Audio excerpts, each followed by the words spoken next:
Right,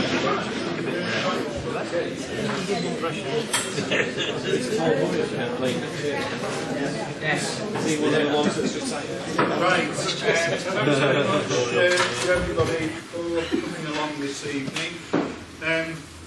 There's no particular agenda for tonight's meeting.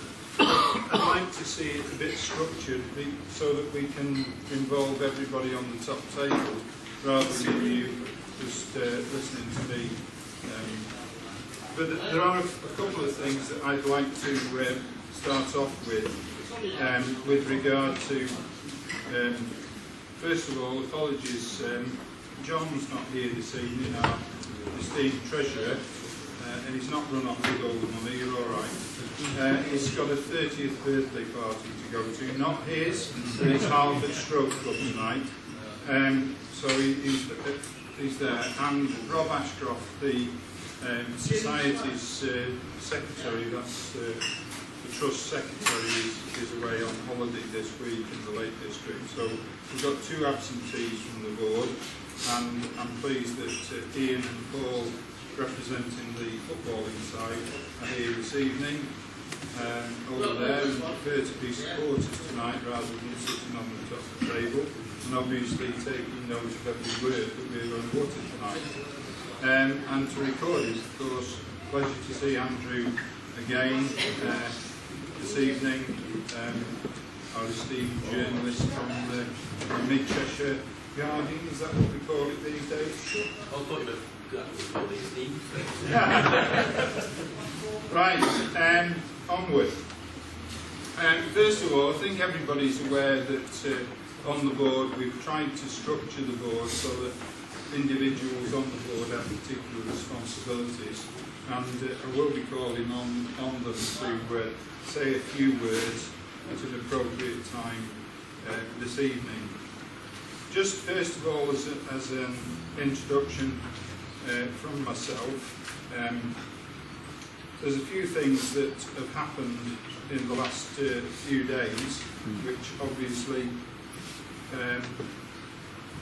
have become very important, and we'll say a little bit about what happened on Saturday as we proceed.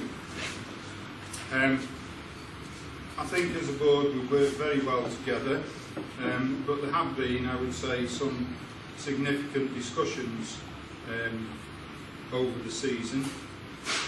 For example, and I just give you this as an example, whilst I was away on my second skiing holiday in the winter, I was aware of the fact, really, from a distance, that people were getting a bit frustrated with not having any home games, and we did go through a period from the 21st of December right the way through to the 26th of February without a home game. So it was my idea that we should spend some of our money on going to Widnes for the two games. I think the board reluctantly agreed that we should play the first one, but they did insist that we put it to a vote for the second one because there had been an improvement, but I managed to get that through the board. And I think playing those two games was good for the team, because after that, we, apart from the two games against Main Road, we had an excellent run right the way through to the end of the season. And in the last 15 games, we won 13 and drew 2 in the league, and that's to the credit of the team. So the discussions have been there about different things, and other things that have come up about junior football, under 18s, under 21s, ladies, silver members, just to name but a few. But we've worked together, and as I said before, we've got individual responsibilities. But obviously on some occasions there are things that I have to deal with as chairman, and that happened on Saturday. Saturday I was going to a Supporters Direct course with Rob, our new secretary, so that he had some company going along to his first sort of meeting with Supporters Direct. So I went into Manchester with him, and as we were driving in at the end of Princess Parkway, just as we were going underneath the Mancunian way, the phone went, I didn't answer it because I was driving, it went again, so that was 9:01, so there was a message. So when we got to the hotel, I checked on the message and it was John Deal, Secretary of the Northwest Counties League. And he doesn't ring you up on a Saturday morning to inquire as to, what the weather's like in mid-Cheshire. It was obviously something very important.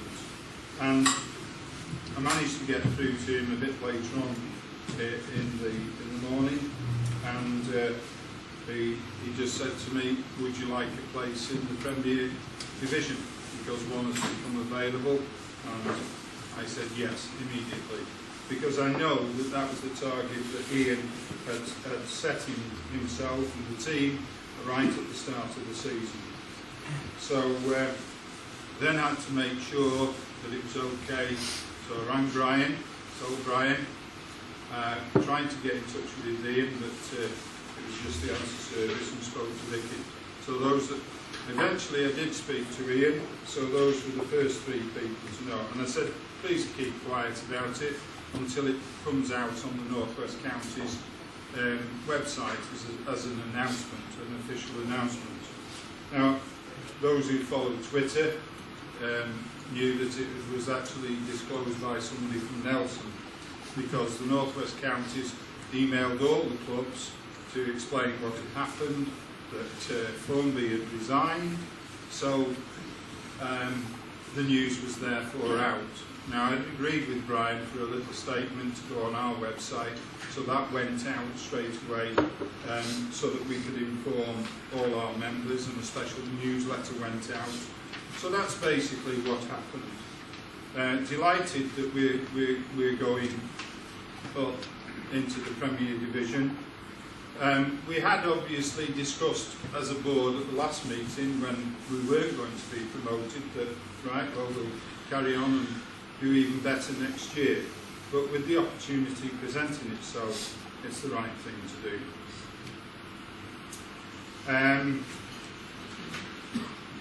Now, the next thing really for me to just talk briefly about is, in John's absence, is just to say a few words about the finances.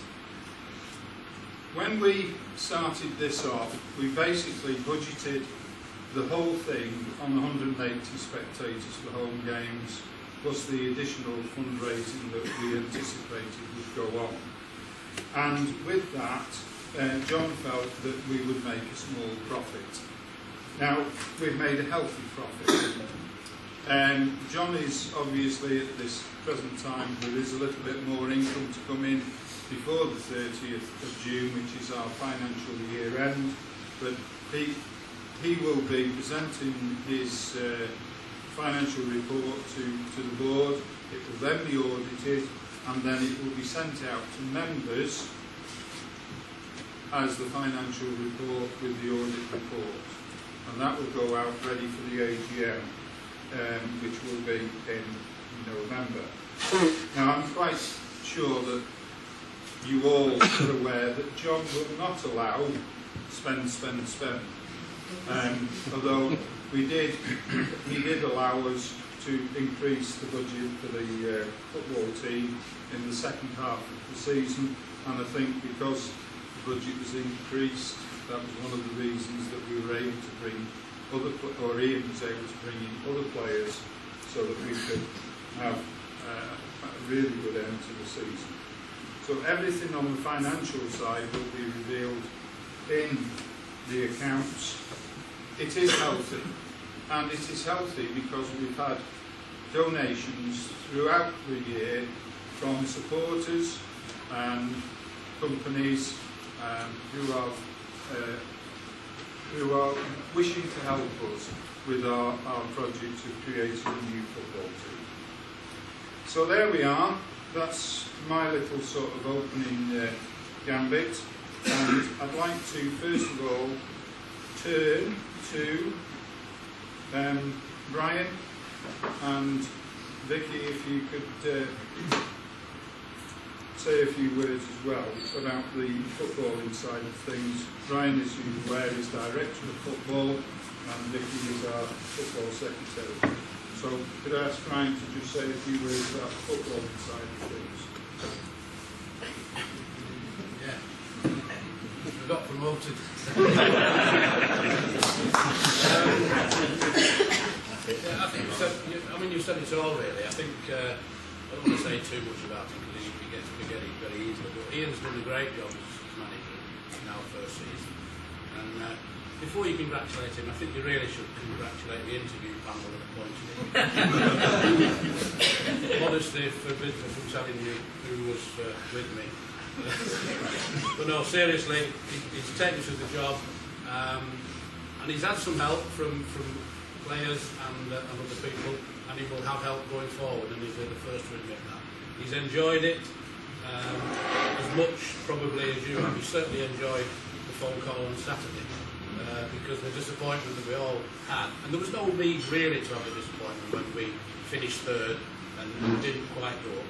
I just hope that people are realistic now going forward. We're in a far better league with better players and better teams, and we hope to be a match for them. But let's not get carried away with it. It's very much still early days for this football club.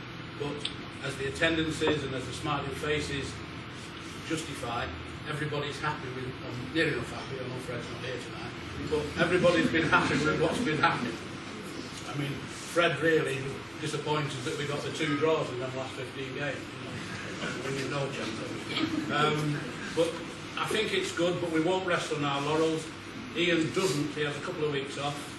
His wife insists on that, and then he's back with the pre-season training and the games, which again he's had to change a little bit now because of getting promotion. He's changed one and added another game in. That details of that he might tell you after, he might not. It'll be on the newsletter anyway on Friday. I think we can all look forward to the pre-season and see what happens with the players, and perhaps 1, 2, 3 new faces as well. So the football side is very, very good from our point of view. Want to bring Vicky in now. Vicky, you have a lot to say on the board. You want to say anything? Thanks for your speech, that is. Right, Brian, do you want to say something now about the review? Yeah, again, for those of you that get the newsletter and read it, we decided that we'd do, call it an annual season review. And some of you in the audience will remember that one from about 18 years ago when a certain club went to Wembley. So I think in another 18 years, Ian, if we could get to Wembley in the FA Vars or something. 18 months. 18 months. But we've put together an annual season review, and don't quote me on this, but a hell of a lot of work's gone into it, and I'm hoping that it'll be well received. There'll not be many, if any, adverts in it. There'll be a lot of copy, not many stats, a couple of tables, the detail and everything.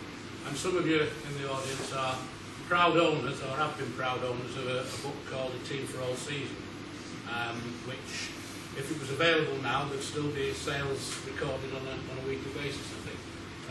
But that's not possible. This that we're producing will be the first annual season review, and it tells the story. We won't get everything right, because we're not professionals. We're just people that do our best when we get a sperm home. But please accept it for what it is. It's a document to try and encapsulate what we've gone through, how we've got established, the ups, the downs, the future, that sort of thing. And who knows, if somebody's going to compile a book in a few years' time about 1874 Northwich going forward, I tell you what, it'll be a lot easier for them, or that person, than it was for Ken Edwards, because he'll be able to have this booklet and he'll be able to extract the information from that very, very quickly. So I hope you can support it. It's only going to be 10 quid a copy, or maybe even cheaper, 3 or 4 quid, but to get the prices yet. But it should be available at the beer festival. And I'll also have a price for posting it out to people who, God forbid, don't want to come to the beer festival, or don't want to come to the beer festival, take one home, or pay for it and not take it home because of the beer they've had at the beer fest. That's just another arm of our communication which we're trying to do, as well as the newsletter, as well as the website. The other thing we're going to do, and I've been talking to people this afternoon, some of you will know Ros Grimes, she's a professional market research person, and we're going to do some market research on behalf of 1874 Northwich. Very, very simple. We think we're doing an okay job. Plenty of people tell us that. But we want the opinions of members, of supporters, of people in Northwich, of certain things, and it'll be a sort of toe in the water first of all. Let's find out what you think, what we're good at, what we can improve at, if there's anything, because we're quite big-headed at times. And we'll try and take things on board. We know from the forum that people have got questions, there'll be questions later. All we can promise is that we'll listen to them, we'll take action if we can, we'll do things if we can, along with your help and other people's help that's not here, because that's the sort of thing that a community club does. It works together, and I think there's been great examples of working together right throughout the season. Thanks, Brian, for that brief report on football inside. Would you like to just carry on now and make the significant announcements of this evening? What have you got in that bag? All right. Thank you. We're very fortunate in having not only a good team and an excellent board, it says here, but we have a kit man, and we listen to Chris. Sometimes. And we listen to him all the time. But there's a lot goes on with the kit and what have you, know, repairing it and washing it and everything. But we're very, very fortunate that our laundry, for the first season, some of you will know this, has been done free of charge by one of our supporters, Steve.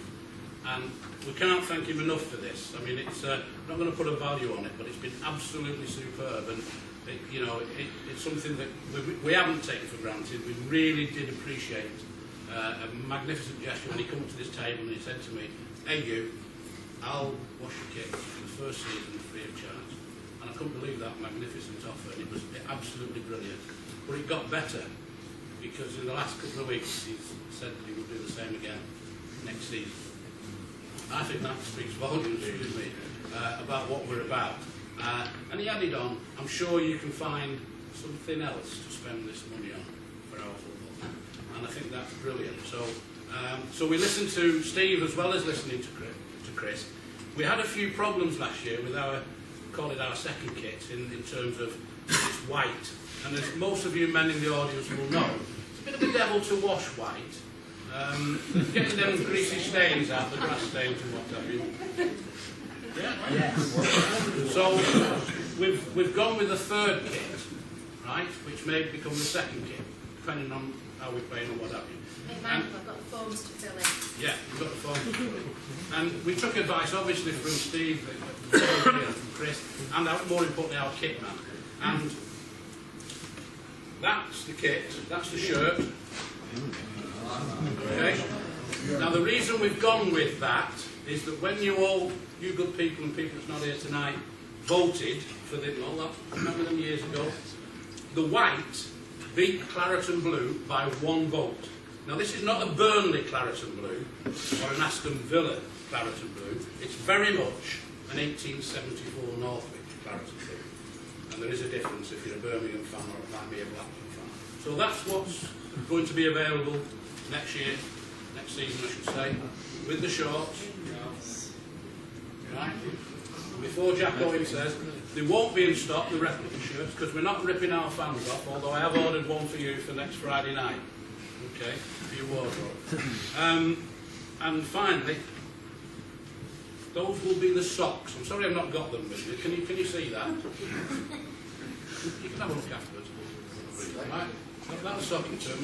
It's basically mainly sky blue with a bit of claret in and 1874 on socks. Right? Chris Williams liked that so much, he said, "Can you get some green ones and white ones as well?" We do listen, and we're grateful for what Chris does, just as the same as we're grateful for what Steve does. So I hope you accept that. And I'm all joking aside, we won't be stocking too many of those because we don't want to rip our supporters off for a couple of years. That sounds as if we will, Rick. I think Available to order. as well as the rationale behind the kind of problems we're having with laundry as well, is that we didn't want to be in a situation to get in a year, August 2015, and have to replace the first team kit and the second team kit. So in some respects, this gives us a third kit. So next season we probably won't have the in other words the 15-16 season we won't have the all white one. It will just be the claret one. That will be our second strip. So it may well be that fans then will want to buy that as the second reserve kit. But as Brian says, it's a big call. Most of you have bought the green kit. Most of you bought the white kit. I think it would be unfair of us to bring another one to the market now and expect it to pay another 30 odd quid. And then next year we're changing the first team kit again to add 4 kits. Can Brian model that for the Guardian? In a word. I'm going to do it for the Guardian. Guardian? For the Guardian? I found a copy now, I bought one. 58 pounds is on that. Right. Thanks, Brian. Another thing, just very quickly on that, just for Christmas' sake. We have a young goalkeeper with us next season. Very quiet, unassuming. You might have seen him around. His name's Conky. And because we've got that, we will have a new goalkeeping kit for himself. I won't tell you what colour it is. It wouldn't refer to Amber if she was here. Right. Okay, thank you. Right, so that there's a bit of interaction before we go on to discuss other things related to board members' responsibilities. Just a few questions that have been sent in, which will allude to some of the things that we've already sort of gone through, footballing aspects, finance, etc., which will then probably stimulate other questions from the floor before we go on to other things. One question that came up was about the VAT registration for the club. We're not VAT registered at the moment because the turnover isn't sufficient to go over the 77,500 barrier. So once your turnover goes above that, then you have to become VAT registered. John is going to take some advice from our accountants. I think it's Bennett and Brooks Associates. So he's going to take advice as to whether it's the right thing to do. But obviously it has implications, because where we have income, that will have to be charged, but obviously where we pay for things, and we do pay that at the moment, we'll be able to get that. So that is something that's going to be considered. One of the obvious things that would spring to mind about going up a division is obviously the admission prices. Now, nothing has been decided about that at the moment, but I would point out to you that if you're going to watch Winsford in the division that we're now playing in, it's £6 and £4 rather than our £5 and £3. Now, if we did increase the prices, then we would have to take £1 out of the £6, which would cover the VAT. So there are obvious implications in terms of admission prices. With regard to season tickets, this last season we gave 3 free matches. So in an 18-game season, remembering that season tickets are for league games only, it was 15 times the 5, £75 was the season ticket price. So for next season, there will be 18 games at either £5 or £6 prices are. 21. Yeah, but if we give him Three games free. so we give 3, So it'll be 90 quid. so it'll be £90 or possibly £108, depending on what is decided.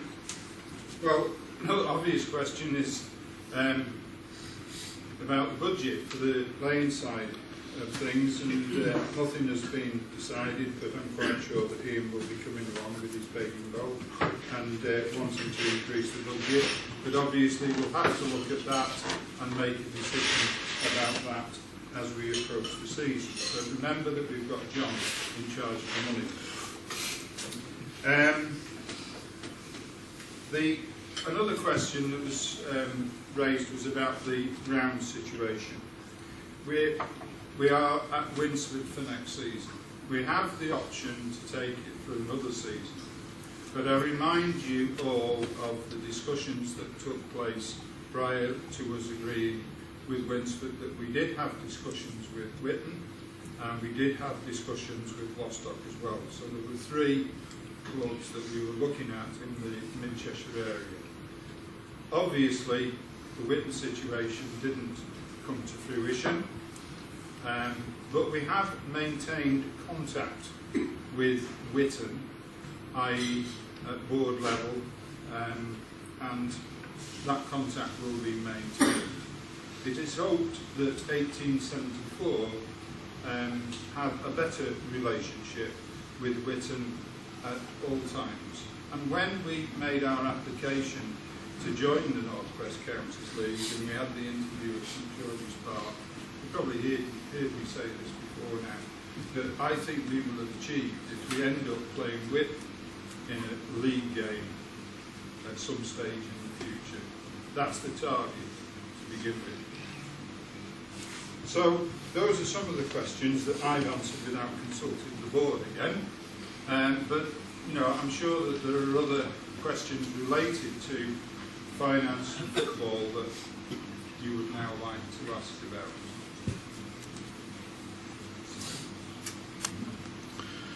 Anyone? Would it be a rude question, and if you don't need to answer it as a board, I can understand the reasons why.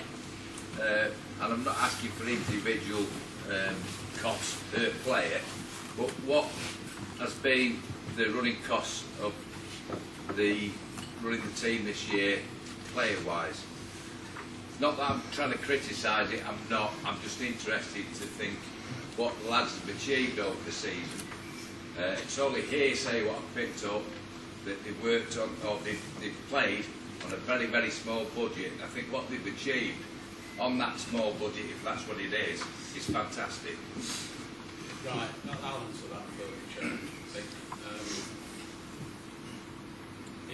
You'll see in this booklet when it comes out that Ian never talked about money when he came for his interview. But then the first time we met him after that, he poignantly asked, would he be shopping at Aldi's or Marks and Spencer's? Or Waitrose now. Or Waitrose, right. Gone up a notch in the but he's been more than happy with what that is. In fairness to all the players and everyone, we will never divulge I understand how much that. one person will be getting. I understand There that. will be slight differences between them as Ian decides on that, because he has deals with it. When we present the accounts at the AGM, there will be a figure in there for the period, and all the mathematicians, if not the accountants as well, will be able to work out what we've paid. But still, you won't know what any individual. I wouldn't wish to know what I need. In the football world, you know, because we're doing so well with the attendances, everybody thinks they're all on massive amounts of money and what have you. We know that some other clubs, can I say this now, because I'm mentioning no names, are getting more than our club. You know, for some reason, without the attendances. Our brief is to organise a football club from scratch, which we've done, get a team, get a ground for this football club, and enjoy the football and what have you. All the players in the manager report, they're happy, and that will hopefully continue, because Ian's very, very good at it. But as I say, nobody in here knows what the person next to them are earning, and whilst this is only expenses, and I emphasise the word I only, understand that. they're happy with it. So That's fantastic. The point I was trying to make wasn't a criticism. no, It was more a point of what the players have achieved yeah, from word on the grapevine, as you might say, that they were, you know, they're playing for small amounts of money where they could have been playing in a higher division or playing for other teams and having more money. And the point I'm trying to make is what they've achieved and what the you guys have achieved is fantastic. You're That's absolutely the right. point I was You're making. absolutely right. I think Sorry, I'm just going to say, the point that Paul was making is, as a subcommittee of the football section, when I had a chat with Ian, and when we were close to getting the chance of promotion, we talked about whether there would be any possibility of an incentive for the players. Right, And right, yeah. we agreed on that with Ian, and then we was pulled up by our treasurer. I don't like saying things about John because he is a very good egg, and basically he said, no, we don't want to give a special bonus if we perform there, we want to give a special bonus if we get promotion. Now, some of the players now probably think they'll get that bonus, but they won't. They won't. I've just backed myself into a corner. Well, that was how we dealt with that situation, you know. It's a nice situation that we've got, all of us, that our football club is all right financially at present. And who thought we'd ever say that about a football club? We are. But tell you what, we'll look after it. Because we need to do the right thing going forward. And yes, we've got things to spend money on, but we've also got things to save money for, so that we can get to where we want to be, and as soon as we're able to get there. Okay. Yeah, thanks. Thank you. Individually, as you said, each board member has an area that they work in. Is each board member happy with the workload that they've got? Do they feel that they could do with any help in their individual particular area? And is there anything that we as supporters can help any of those individual board members? I think that's a very valid point with regard to VAT if we do have to become VAT registered. From my experience of doing VAT as a businessman, it's quite a time-consuming operation, and I think maybe John will need some help if we do become VAT registered. Guile, we have another account. Yeah. We've got somebody on the board who works with banks. So, I appreciate your comments, Steve. I think there's going to be a lot more in the future where we are going to need, as we develop, because I mean, the main impetus of what's been going on for the last 18 months has been to get our football club up and running, and the success that we've had this season, I think will keep the board going for next season. But obviously there are places available on the board for us to co-opt if we do feel it's appropriate that we do need some extra help. As an example, Steve, with the Ground Development Committee, we'll come on to that later on, James will say more about that, but we have invited supporters onto that committee, because obviously it's been too much for me and James on our own, so that's an example where we are happy to... Well, that's right. That's what I'm trying to say. You know, I mean, if there's anything, and you guys work brilliantly together. You know what I mean? But sometimes, and yeah, every now and again, you know, you'll get something on the forum will come out and will say if anybody can help on the ground development, and then it disappears after that, and people forget. There are people here who can't give the time that you guys do to your individual, but are quite happy to help in whatever way they can.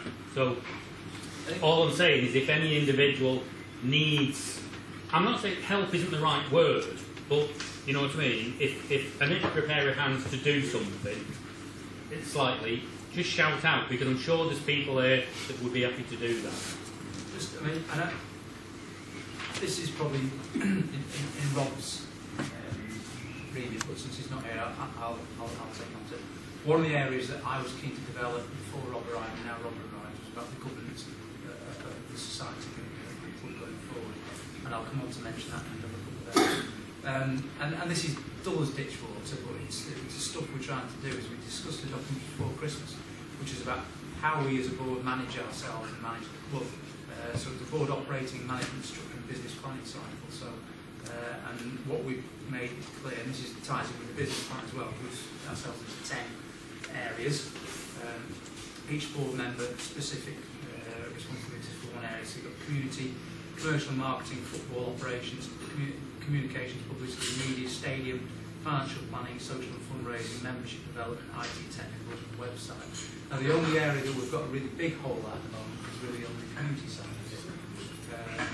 And that's something I think that, questions have been aired on the website tonight, and I'd be interested to hear, from the members, supporters here tonight, where they feel we want to go in the next, 2 to 5 years as far as developing our community links are concerned. So that's one particular area, I think, as a board where we are lacking at the moment. We're doing the best we can collectively and with the help of members and supporters.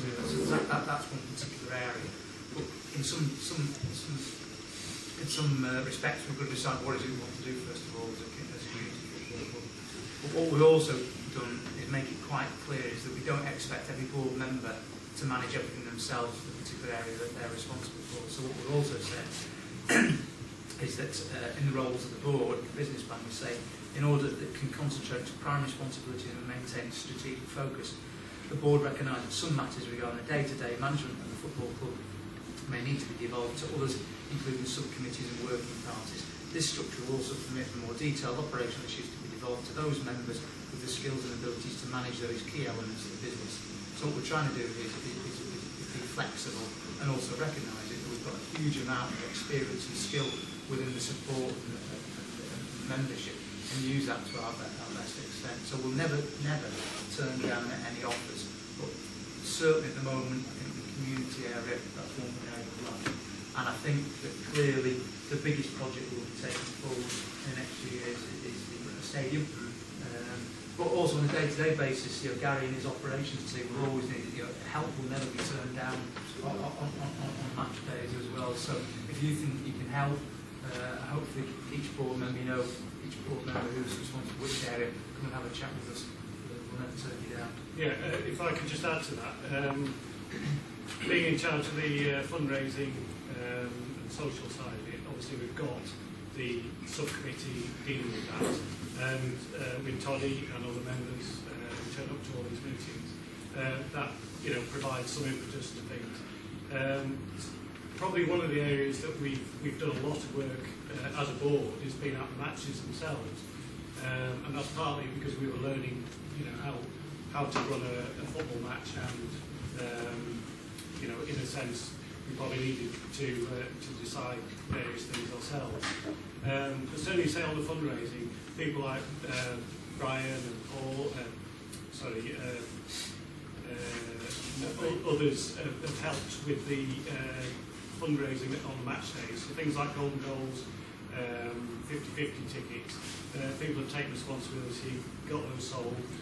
Other people have come up with ideas, bring a mate day, ideas for bringing cakes and things. And a lot of that does help because, we're not having to generate those ideas. And the people that have done that, they've come up with an idea and they've seen it through, and, done most of the legwork on it. And it all adds, to the whole thing that we present as a football team. So, yeah, I mean, it's great that people are putting themselves forward. I think what you're saying, Steve, about people can't always dedicate the time every week, and sometimes you need to know that somebody's going to be there to do something every week, or if they're not going to do it, that they've arranged that somebody else will do it. And I know that's difficult for people, but I think certainly on match day there are definitely opportunities. The more volunteers we've got, the less we have to put on the same people every match. But I'd like to thank the people that have put themselves forward. And Steve, you playing the drums made all the difference. Big difference. Big difference. I try not to listen to the criticism. Gary's our operations manager for the match day. So Gary, can you add to that, please? Just a quick word, obviously I'm overseeing the match day operations and make sure that match days run smoothly. Obviously I'm quite interested to receive feedback as to how people perceive the match day. You know, what can we do better? How can we improve things? How can we improve the match day experience for our fans? Obviously, I'd welcome any comments or, you know, whether it be constructive criticism or ideas, suggestions. This might partly be covered in the customer survey that we're going to be implementing shortly, and obviously which we'll take note of. But again, I'd just like to echo what the guys just said. Brilliant, our volunteers. Makes my job a lot easier with all the volunteers, all the help I get from my family members on board, and all the people that do all the work on the match day. Thank you for that. But as always, we can improve on things and trying to improve things generally. If you've got any valid, good suggestions, please let me know, and I'll listen and we try and implement them. So we are offering a service to you guys, supporters, and we're always looking to improve it. You're our customers effectively. So that's all I'm going to say. Thank you. The other thing you see, not it's the wrong way, but I think we're probably not very good at asking for help. You know? Yeah, I think that was the thing. Yeah. I mean, you can say, well, we could do that with this and that kind of thing. You know, well, if your board members said, you know, we need help in this particular area, whereas sitting out here, people think, oh, maybe I could do that, maybe I could do that. But it's trying to get, you know, I mean, inertia is moving it forward. If people get it comes the other way, and the board members say, well, you know, we could do with help in this particular area, I'm sure there are people that would. Because plenty of you out there pick up. Don't want to sit here. No. And most of the point don't want to sit round a table at a boring board meeting. Right? Or even a very exciting well, meeting. Yeah. Boring? Not when you're there, Yeah, right? that's a constructive criticism of you, Mr. Chairman. Nobody taken on board. Constructive criticism of me. One of the things that did come up though on the run up to this next season, Gary and I discussed this a few months ago, was that we've obviously had some good news recently. We've had a very successful season. We've raised the profile of the club in the town. And in the run up to the games against FC United and the run up once the season fixture list has been published, there's the possibility of maybe going around with flyers to houses or just to advertise the club and use the first few fixtures. I suspect that we don't have the time or the inclination to cover that. We could back that back to the owners of the club and say, well, in the run up to our first few fixtures, how can we advertise it? What expertise do we have? Who's available? So I'll back that back to you guys, and you have a think about it. Okay. Because it's important. Good point. Because as I say, it's important that we don't rest on our laurels. We've got a solid fan base, but obviously we're always looking to increase our fan base. We need to keep on spreading the gospel, if you like, the word, the good news about 1874. Obviously, good news this week is that we've got promoted, but obviously, you know, we need to get more people involved with our club from the Northwich community. A lot of people know about us, but never been to a match before. We need to get those people to a game, and you never know, convert them into supporters. But, you know, but it's really sort of talking to people. Each one of you guys have got a role in that regard to start, you know, talking to people and spreading the news about our club. Another time, I'm sure that our support base will gradually increase season on season. But it is a question of promoting the club, keeping the club in the mind's eye of the Northwich public, and we've all got a role to play in that part. So again, I would ask you to, you know, keep spreading the word, so to speak. Johnny, do you want to say something about the membership? Yes, Just this point. Yeah. The membership is effectively stabilised, we suspect. At the moment, we have 230 owners in the club. And that's divided between 70 silver members and the 160 bronze members. It's a drop from last season of about 70. And before you throw your hands up in horror, when you look at the people who didn't renew their membership, I think a lot of them were individuals who weren't really football fans, but they supported us on our project. And for example, in my own family, I have 4 members of my own family, none of whom have ever been to a football match, but they latched onto the idea of us controlling our own destiny. So amongst those 70, I suspect that the vast majority of them just did it as a goodwill gesture. So we actually have a hardcore of about, as I mentioned earlier, about 230. I referred also as well to silver and bronze members. Now, for those of you who remember when we were going to watch Northwich Victoria, there were certain perks associated with silver membership, which not having the ground, you can't really do anymore. And Steve has made some excellent suggestions about that, how we incentivise people to take out silver membership. And I know some suggestions have been suggested, but for example, one of them was a discount on club merchandise. Brian will tell you our margins are paper thin, it's not unfortunately feasible. But again, it's an ongoing project, and I suspect as we hopefully go from strength to strength and advertise our club amongst the community of Northwich, more and more people will latch onto it and hopefully become owners of the club. Part of that, which we will discuss at some stage in the next few months, is changing the membership dates coincident with the beginning of the season, maybe not this next season coming, but the season after. It's much easier to enthuse people at the start of the season than in December, halfway through it. But I think we can bank on roughly 230, 250 owners for the next 18 months to 24 months, I think. But amongst those 230, 250, that will be the hardcore owners who really want to get involved and enthused. I think one of the things we've asked Picton Rods to do as well, as part of the campus survey, is it's actually asked supporters who aren't members why they aren't members, because we want to know them. Because we'd rather every supporter be a member. But it may well be a really, really small matter that we can sort and we can boost the membership. But until we ask that question, we won't know. And that's why, one of the reasons why we can have discussions abroad about when we launch this kind of survey is that do we limit it to just members or supporters or the wider populace of Northwich. So we're trying to, without diluting ourselves far too much, the idea is to mainly target it to supporters and members, but also the community of Northwich, and find out why people aren't members. Maybe that's a very simple reason why we're just stopping them, which we can sort, and we can increase the membership as well.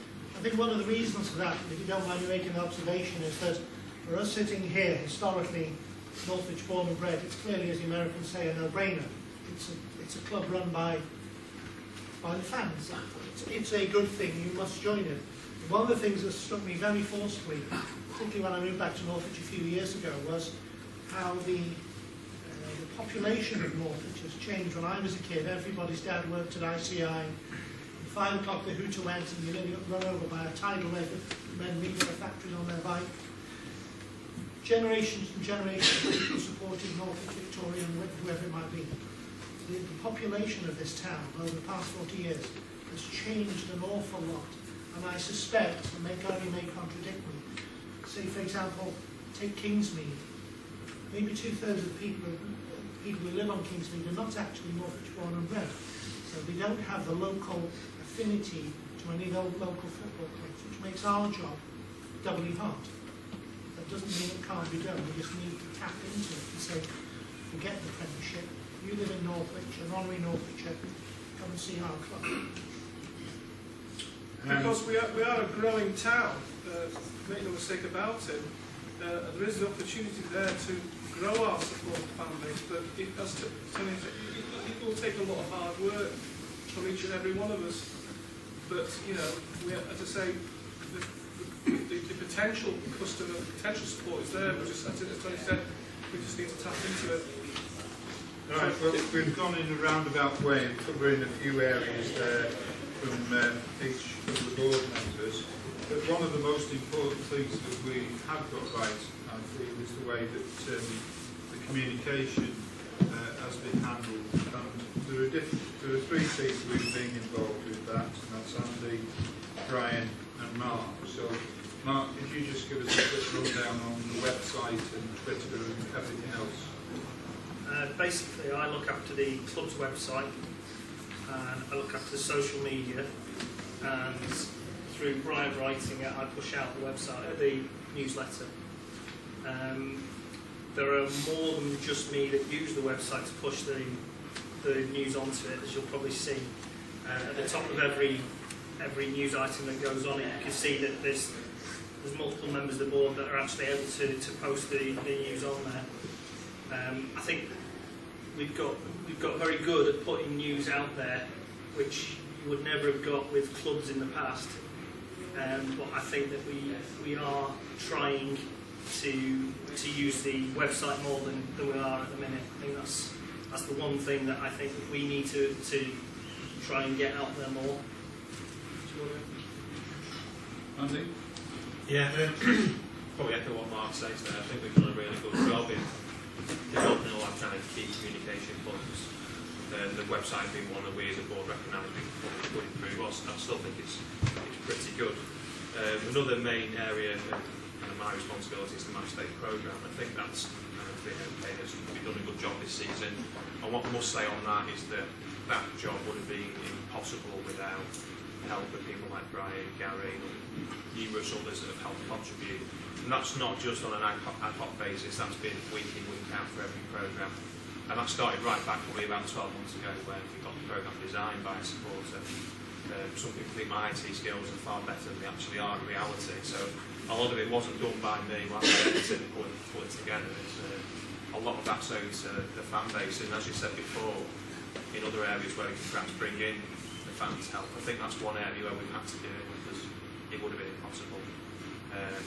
So yeah, we might have to have that. Your IT skills are certainly better than mine. I put the thing together for newsletter, but people get in touch, and we've not got a lot of news when all the photographs are going out of people all around the world with the scarves and everything. But that's a family club, isn't it? Our owners are on holiday. Years ago, it used to be the directors, but no, board, apart from our chairman, we can't afford to do One thing we have introduced this season, mid-season, and I think you've all appreciated, is the videoing of our games. That's another form of communication, but thanks to Chubbs there, excellent, doing an excellent job.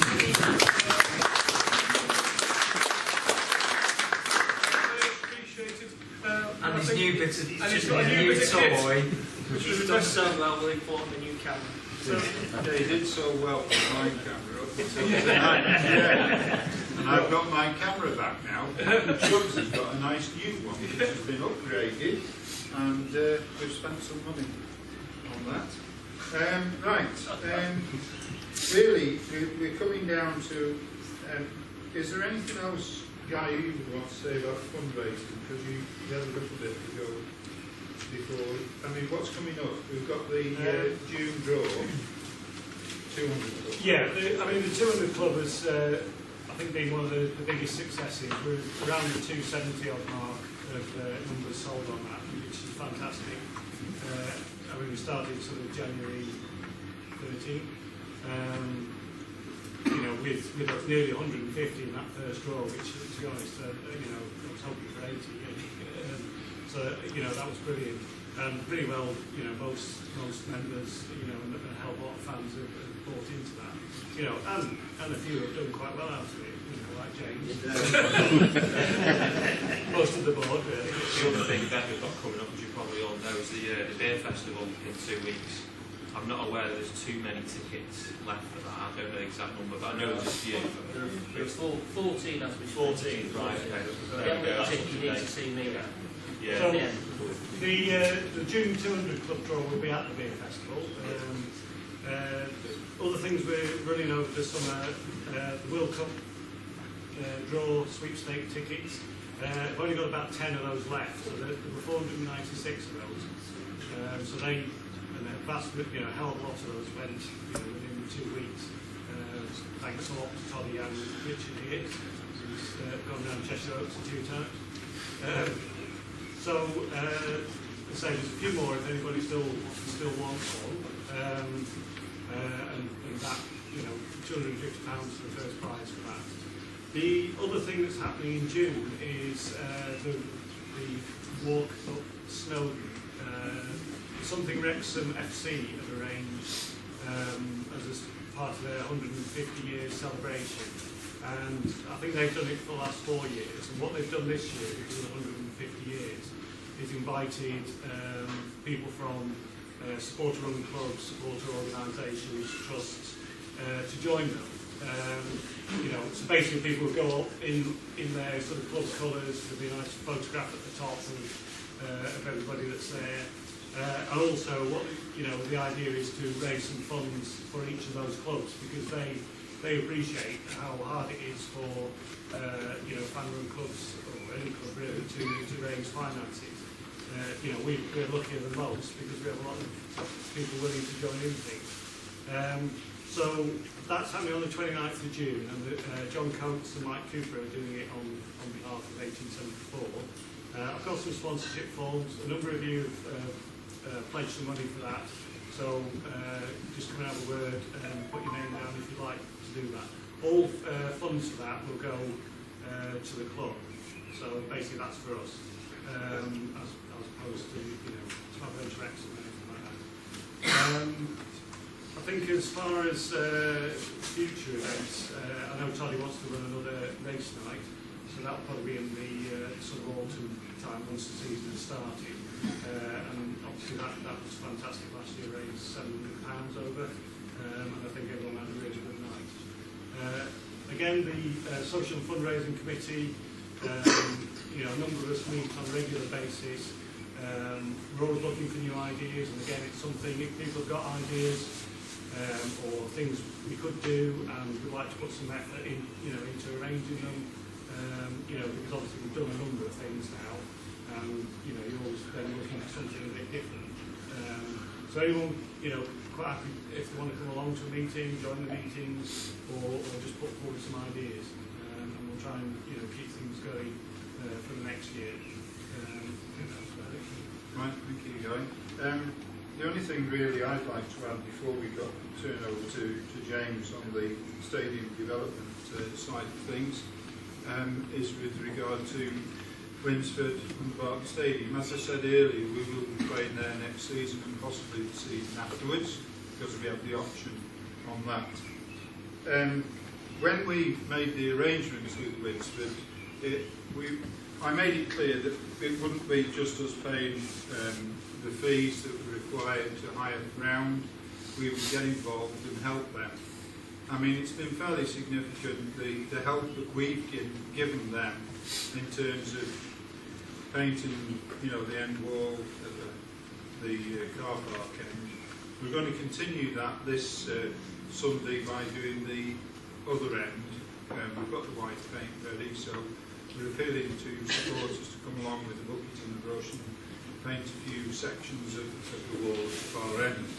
But in addition to that, we've gone in on a regular basis and done the clean-up after our games with the stadium pitch gang, as I refer to it as, and I'm very grateful to the support that's been given by Dave and Frank and Fred and many others that I just named a few there. We have been trying to help them with their pre-season work on the pitch and also with the work on the stadium to improve the changing room facilities. It's best done with the small group going along on a Sunday morning or one morning in the week when us retirees have the time. And we'll be attempting to do as much as we possibly can to help them along. But obviously the Barton Stadium is the Barton Stadium. It's a tired ground, for want of a better expression, and us going along there has obviously helped Winsford. The floodlights all work now. They found the bits of wire that were not connected properly for the middle pylon on the stand side, but they've also had to reinforce the pylon itself, because those of you who've been there on windy nights have watched it swaying backwards and forwards. So that's been attended to. The only thing that cropped up this week was that the cherry picker wasn't big enough to get up to the top of that pylon so that they could turn the floodlight round so that it wasn't facing the park, it was actually facing the pitch. So that's going to be attended to. The work on the pitch is going to be done this week, I've been told.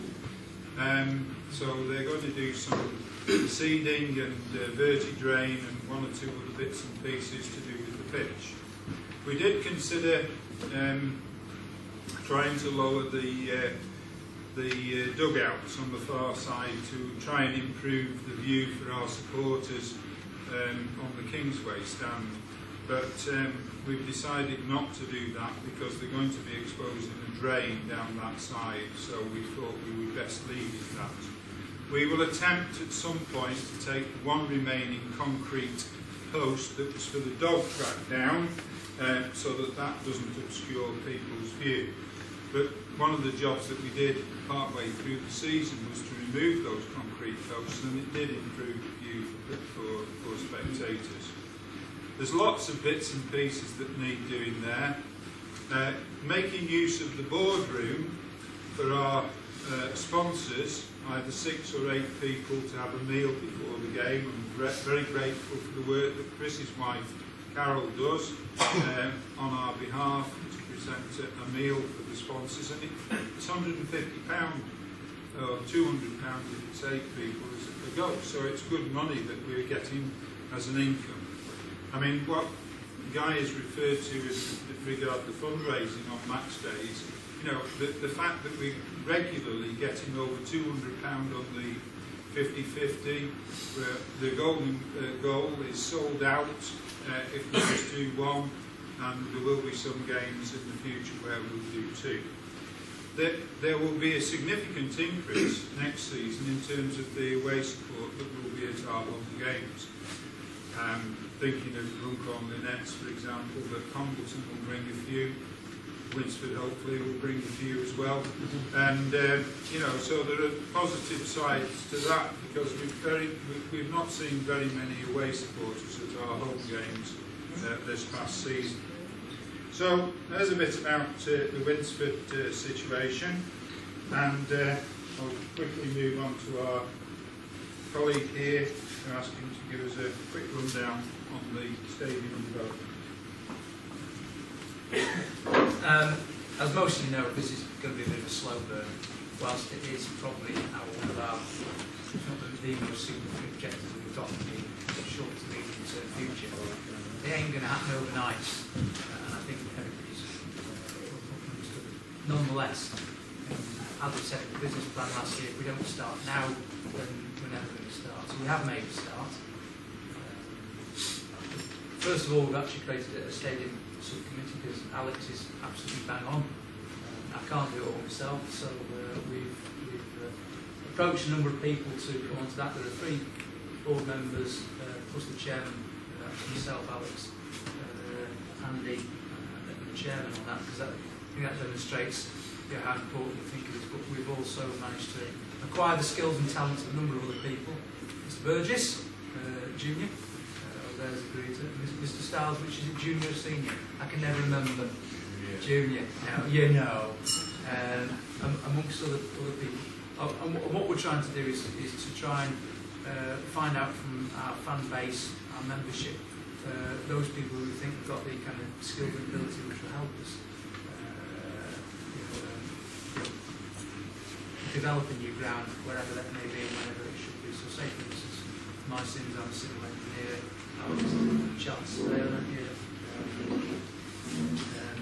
and is a big money man that deals with land and finance there as well.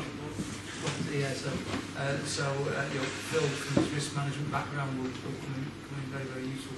So we're trying to build a team which we think will add their own professional skills to what we want to do, is to find a permanent home for 1874 in the Northwich area, and that is as broad as it is at the moment. It's a permanent home for 1874 in the Northwich area. We have discussed and a couple of reports at the board meeting. One was about, well, what standard of ground will we need? because we're operating in Northwich County as one at the moment, but we have aspirations to go further. All right, Conference National might be out the frame for a few years yet, but Evo Stick Division 1 North is, especially now we're in the Premier Division, is something we've got to think about there. But if we're going to build a facility for the future, it needs to be future-proof to enable, if we should get promotion, that we can take opportunities if we do well in the field. So we looked at that, and you can actually have a look at the details of what you require at the various levels. These are available on the website. If you put national ground grading into Google, that should take you to the FA website, and then that will tell you exactly what you need as far as size of dressing room, looks, requirements of floodlights, capacity of stands and terraces, etc., at each level of football that you want to play at all the way to Conference National. That's available on the website. That was just an information that we want to say to the board is that if we want to aspire to play at a certain level, we will need a stadium and a certain facility, and we've really got to start planning for that facility. The other document we discussed, which is still confidential, is what options we've got as far as locations for permanent home. We have considered at the moment 11 potential options, which we whittled down to 5, what we think is 5 realistic options. And those are the 5 that we will, the subcommittee will be pursuing forward. The reason why we've chosen 5 is that we don't have the resources or time to pursue 11. It's as simple as that. So we've taken the view that these 5 that we've identified are probably the best bets, and ones we can concentrate our fire at, shall we say. So those are the 5 that the subcommittee will start to look in there. Looking at, we've got the first three meetings of the committee next Monday. But I suppose it is a slow burn. On top of that, we have held a number of meetings between Paul and myself with key people, or key organisations. I'm not going to tell you who they are because that may also air running. I think you're all intelligent enough to probably guess who they are. But again, the purpose of those is to say, look, we're here. We've now established as a football club and we're running ourselves well. We've been accepted into the football world. We're well regarded by the football world because 12 months ago we were just a bunch of people who were forming a football club with no real track record and credibility. Now we're going to meet these people who have got a track record and have got credibility, so we can prove we can win a football club, we can prove we're making it perfect, etc. And that's changed the situation. When we go to meet these people now, they're far more willing and open to talk to us. So we held meetings, preliminary meetings with those people, but also to find out from those organisations what their aims and aspirations are as well. Because it may well be that we've got aims and aspirations to develop a community club, a community stadium. Other organisations may well have similar aspirations, which they can work in partnership to realise those goals as well. So that's probably about as much as I can probably say about those meetings at the moment. Paul would want to not put you on the spot whether you've got any but because there will have to be, unfortunately, a great deal of not secrecy but confidentiality as we go forward, because it may well be that we can't tell you a great deal for several months, if not a year or so before. But I can assure you that we will be continuing over the next 12 months to try and push this matter forward, as well as obviously exploring what funding opportunities may be to us. One such as the power to change through the national lottery, which FC United have used to part fund Broadlands Park, but has been used by lots of community organisations, community clubs. There's an idea, eh? But other options you've probably seen that Wythenshawe Amateurs have got a significant funding of £100,000 from Budweiser. So again, if there's money around that, is how can we tap into that and make sure that money comes straight to incentive for Northwich. But to do that, we've got to put a compelling case together about why it should come straight to incentive for Northwich. And the more organisations we can get on board, similar aims and ambitions as us, I think the better chance we've got to leveraging in money from elsewhere, as well as obviously money that we will have to provide for ourselves. Paul's mentioned that we can make a good profit this year, but in the longer term, we're going to have to raise significant capital sums of how we do that. We already mentioned in the business plan last year about community share options. That's something we're still very, very keen to develop. And actually, Enfield Town, who were one of the first supporters of the club in 2001, they've actually just started to launch their community share options. They've got their own ground down in Enfield now. But they want to develop that ground in for other purposes as well. So we're going to be speaking to Paul Millington, their chairman, who I've had a number of discussions with before, to see how they're doing that, because they're a similar club to us in as far as the numbers. They've been averaging 330, 350 last year in the Rhine Premier Division, so they're not exactly flush with money. So, and likewise, discussing with Runkle Minutes how they got their new job, but also particularly AFC Russian and Diamonds, because they're a year ahead of us. I'm going to speak to Ralph, their chairman, in the next couple of weeks as well, to see where they're up to with their ground. Maybe what we could try and do along with Scarborough and other people like that is to get together a whole bank of knowledge of supporters of young clubs about how each have gone down the path. Obviously, the most important thing really for this past 18 months is to get to where we're at now. But obviously, as I said, on a number of occasions, we've got an awful lot of hard work to put in to be able to develop to something like what we would like to achieve. Alec, did you want to add anything to that? Nothing I think Graham covered most points. Saying first meeting on Monday, so that'll be a good opportunity for us to sit down and look at the options and just start a long process, because it will be a long process. It's not going to happen overnight, and be patient. But we'll be working pretty hard to secure that. Right. I mean, obviously, everybody's made contribution. Everybody has their own area of responsibility, and I mean, we've had a few questions during the evening, but really now it's up to you as supporters to say, well, can you tell us something about this, that, and the other if we've not covered it? Well, can I just mention about the gates have been fantastic, and what we said about that, but the evening attendances have been as good. It's been quite a significant difference.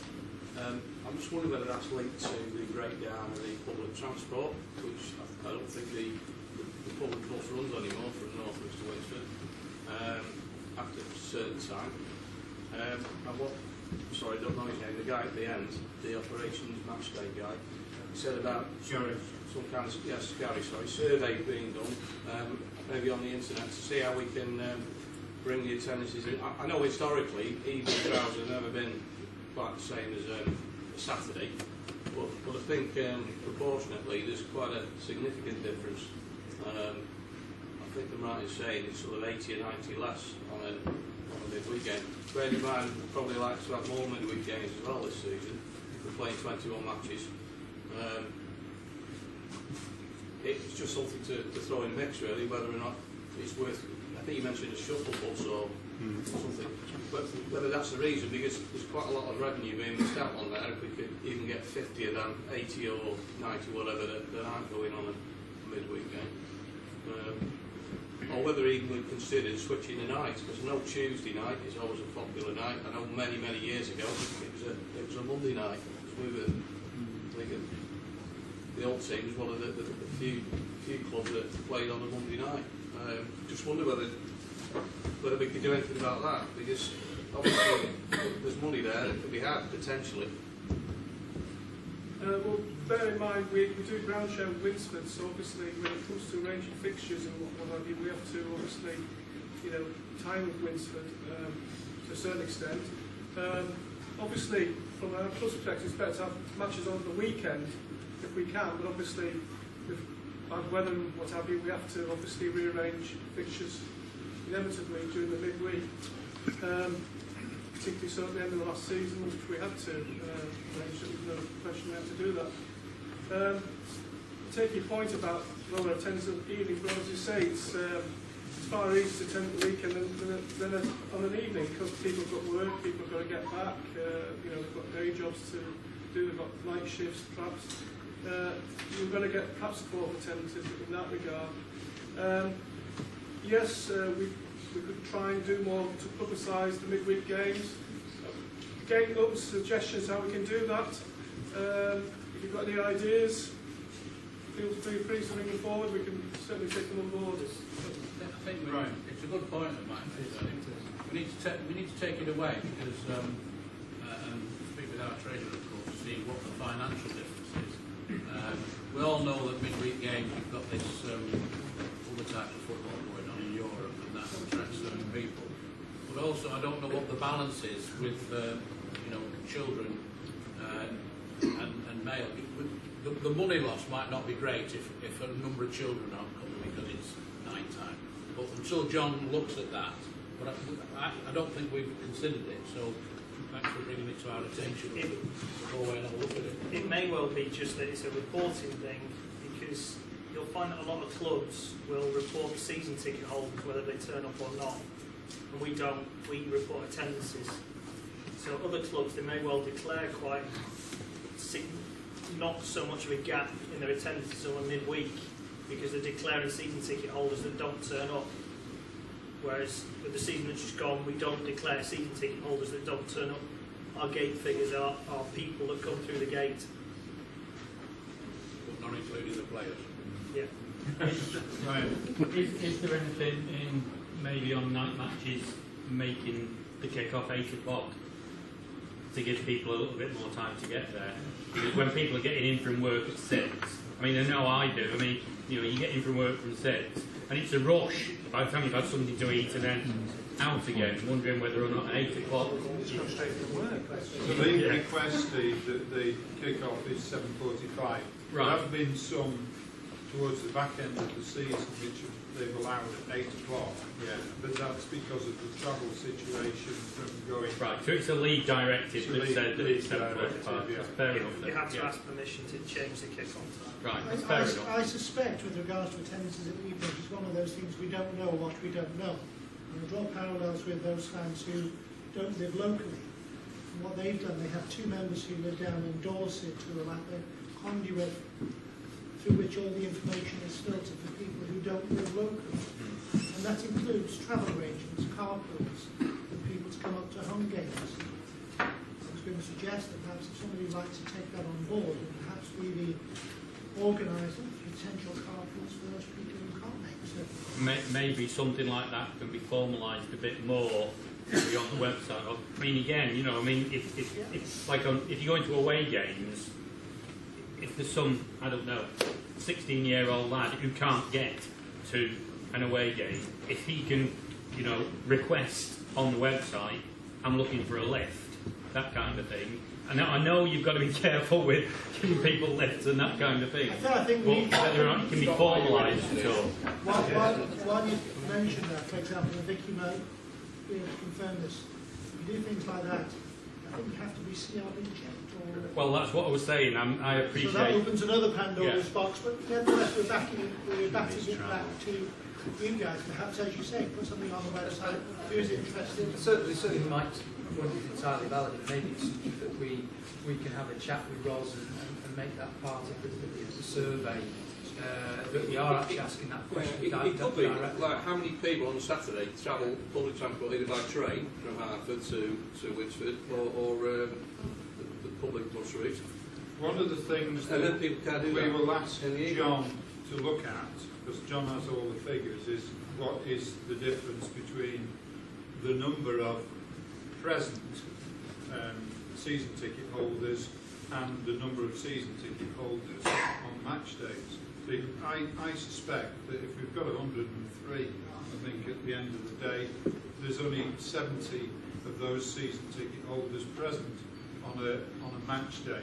So what the point that Mark was making was about attendances, was a decision that we took to say this is what our gate figures are, and that is the number of people that are actually in attendance, whereas other clubs do include season ticket holders who are not present.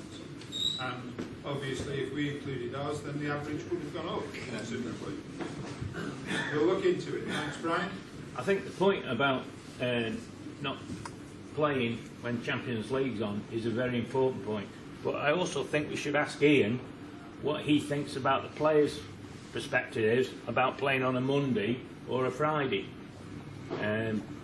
Whether he as a manager would accept his team to play on a... Well, I think, you know, it is far better if you play on the Tuesday and they train on the Thursday. It spaces it out through the week.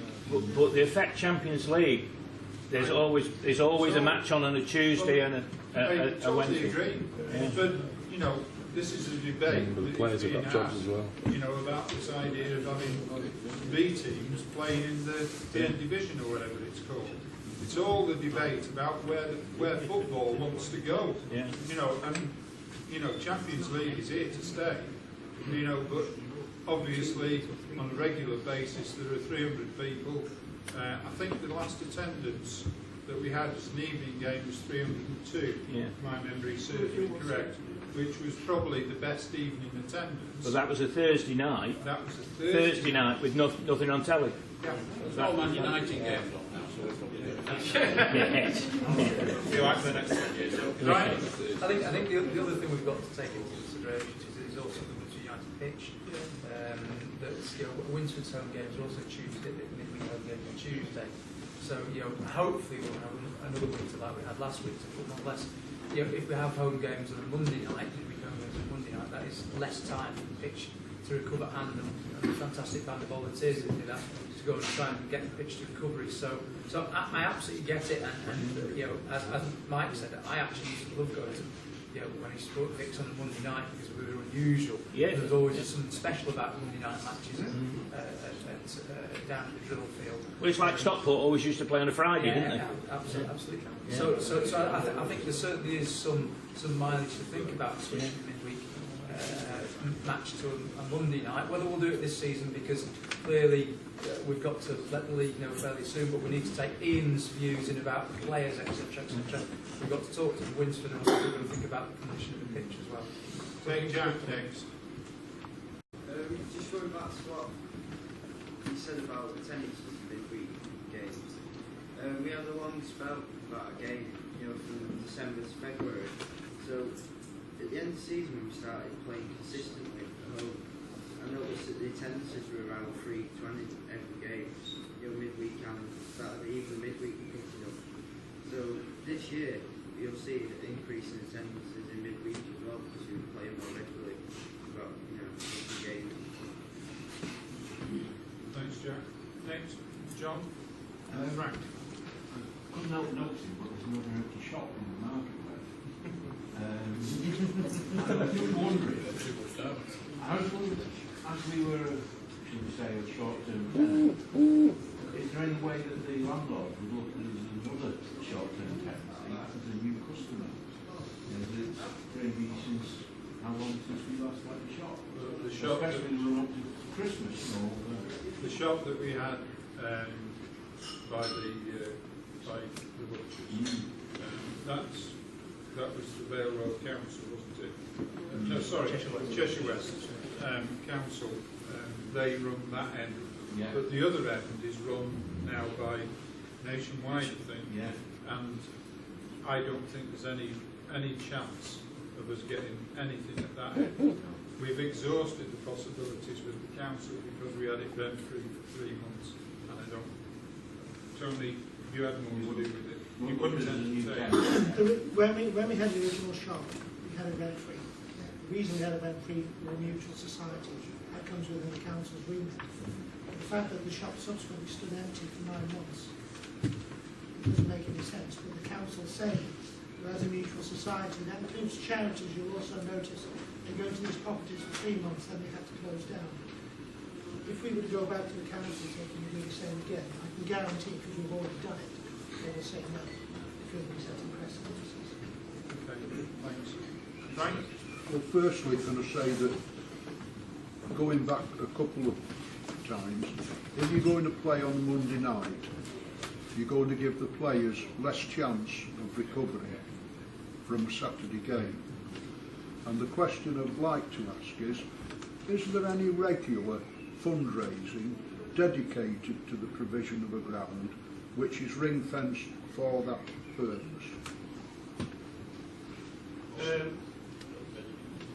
When obviously with the Victoria Stadium, at that time there was you know, the back in Northwich account, so there was you know, a small amount of money that was raised specifically at that time, you know, to go towards, you know, whatever we might have been able to do, you know, which obviously didn't happen anyway. At the moment there isn't. You know, the general fundraising is towards the club. What we need to look at longer term is, you know, if we are making surpluses, that, you know, we're not necessarily spending all that the next season to try and build, you know, some sort of cash pot. I mean, the difficulty is, as James has endorsed, the amounts we're talking about as far as the stadium, you know, would probably well exceed, you know, on the general sort of fundraising we do, the amounts we could raise. So it would, to make a real difference, it would probably have to be something like community shares, you know, where people would have to actually put a certain amount of money down longer term, you know, as opposed to, you know, just sort of ongoing fundraising. But I think it is a question, you know, as a board, and it has been mentioned, you know, about building enough reserves to give us some flexibility to do things. Because I mean, presumably, obviously, when you start to look at grounds, you know, you're going to have to shell out some costs for, you know, whether it's surveys, legal fees, etc., consultancy. You know, so even before you start your fundraising or whatever for a particular ground, or drawing in money, you know, from grants or whatever, you know, you need a certain amount of money. So, yeah, at the moment there is nothing specific. What will any surplus we've got at the moment goes into the reserves, and you know, we had a reasonable position when we started as a football compared with most, you know, because of the work that's been done by the trust previously. But I think it is something, you know, we need to look at when we do the budgets for the next few years, about at least trying to put some aside, you know, to fund those sort of things. But I think as far as actually building a stadium or whatever happens, whether it's shares or whatever, you know, those amounts, it would have to be something, you know, different, really, like community shares. I think you make an entirely valid point, Frank, because, you know, we don't want to, you know, we've done very, very well this year financially, as you'll see in October, when we've prepared the accounts. But we don't want to, you know, just scatter that into the chairman's vintage wine bill.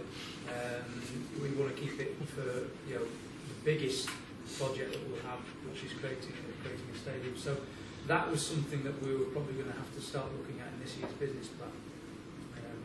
So yeah, surpluses will be taken aside and ring fenced for that particular development. And Guy's exactly right. It may well be that we need to pay, you know, some consultants or some, you know, legal people to start doing some groundwork for us, etc., etc.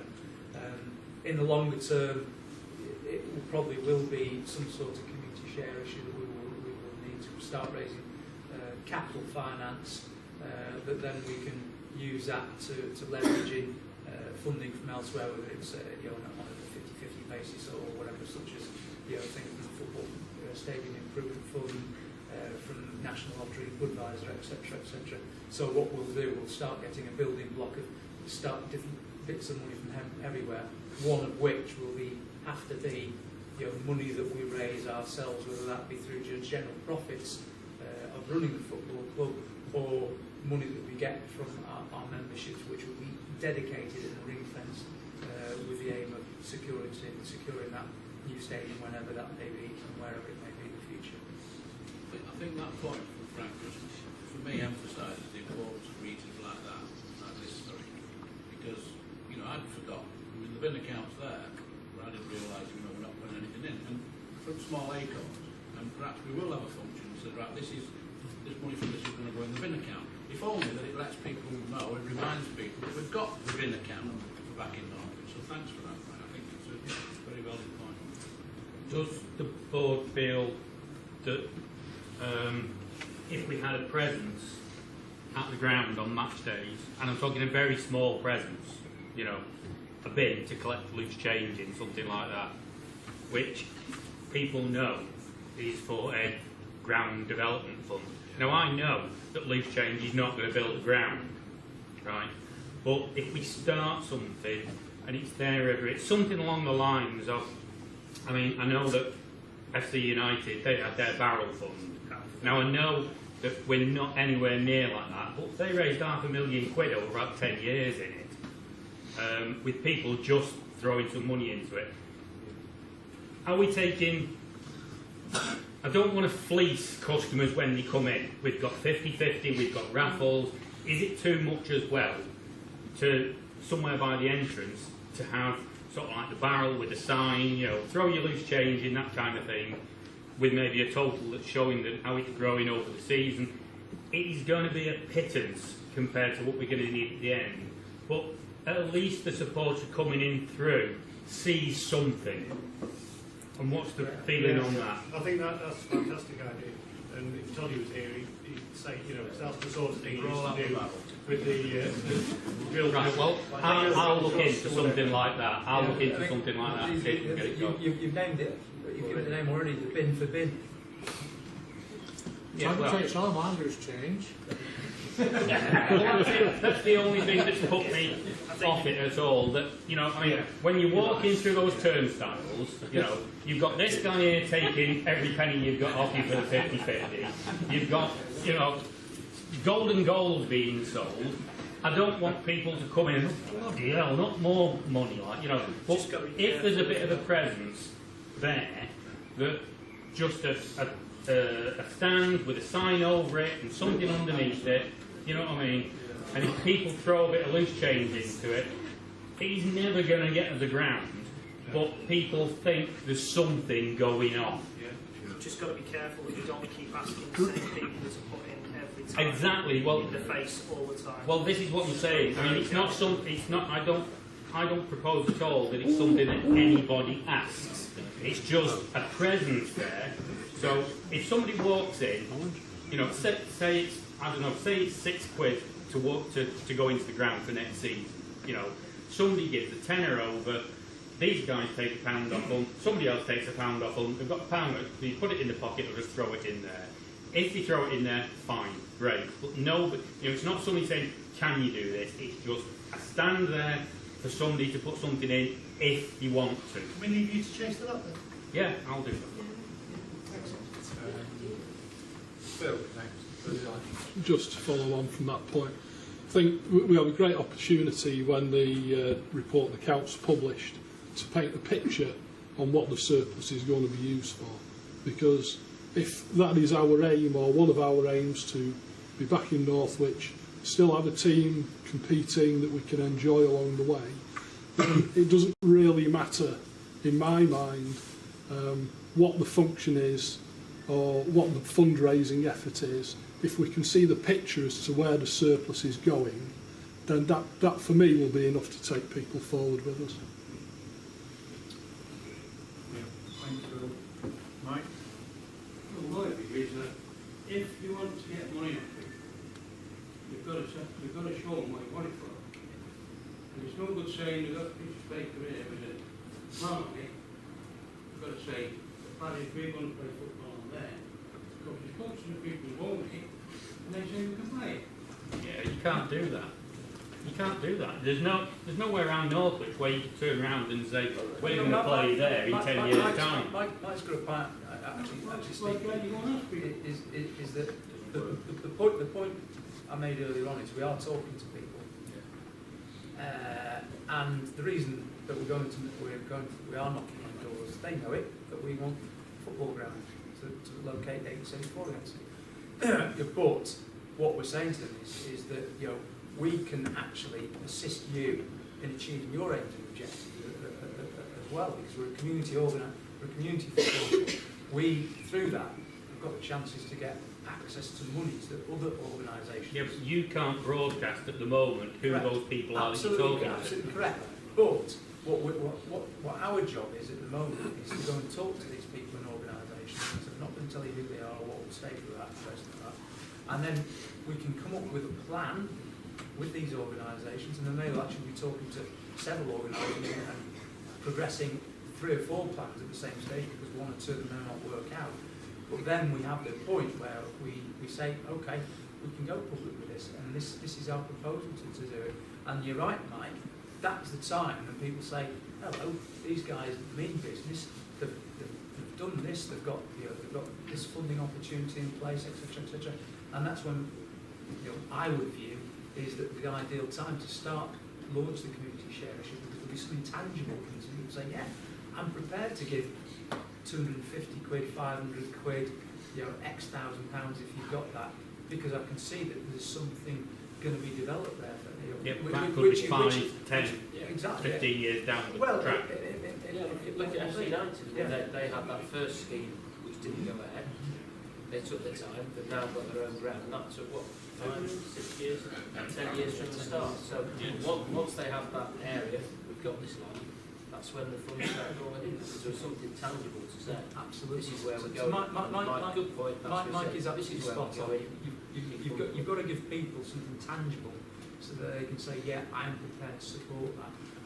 And as I said, it's not just us you put tangible, you put it to the community of Northwich to say, this will benefit the community of Northwich, so you get all the council involved in this, you get the local residents involved in it, maybe other sporting organisations involved in it. And it's not going to be easy, who said it was, we know that, but we've got to give that kind of that vision and ideal for people to back us on. Was there somebody there? It's always been clear that we've had 2 years at Winsford with a 3rd-year option.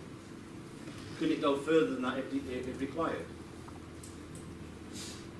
I don't think there's any reason why that shouldn't be the case. I mean, Winsford are very, very happy with the arrangement we have at the present moment in time. And that is something that we will have to be reviewed during the season, because, as Paul said, we've got a 2-year deal plus a year option. So during this coming season, we're going to have to decide whether to trigger that 1-year option. One of the things that we'll have to consider as well is that there will be a deadline date where we will have to say whether we would like to be promoted if that situation arose, because not all the members of the Premier Division are in a position to be able to be promoted. Winsford last season said that they would like to be promoted. The ground grading for the Barton Stadium was okay for it to move into step 4, but obviously there are dates which I'm not sure of at the moment. But I think it's something like November when you have to make a statement to say that you would like to be promoted, and you obviously the criteria for that is that your ground has to be good enough. Barton Stadium is good enough, because Winsford applied and they could have been promoted if they'd finished at the top of the table. The other thing is that we have to have an agreement for the following season by the 31st of March. So there are lots of issues that we'll have to address as we go through next season. So we didn't have another ground to go to. We could stay at Winsford for 4, 5, 6, 7, 8, 10 years. Well, we'd have to come to some agreed arrangement.